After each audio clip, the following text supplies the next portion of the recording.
Hello guys, in today's video I'm going to show you how to connect boards on Monday.com. When you have a few boards here and you want to connect them, you're just basically going to choose a place where you want to add it. So you wouldn't have to go through these boards like so.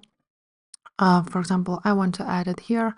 So I'm just going to click add column and now I'm going to search for boards.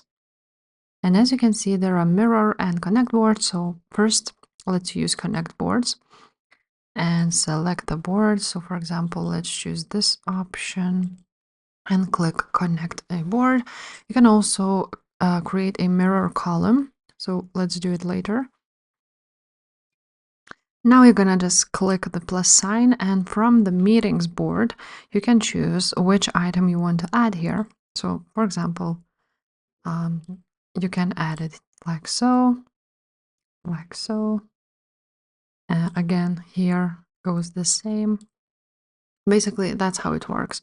Now, to add that mirror thing, you're also gonna write down boards, and we're gonna choose mirror, which means we need to connect the same board, and we're gonna choose a group, for example,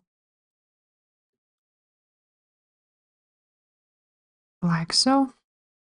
And that's basically how you connect that mirror column.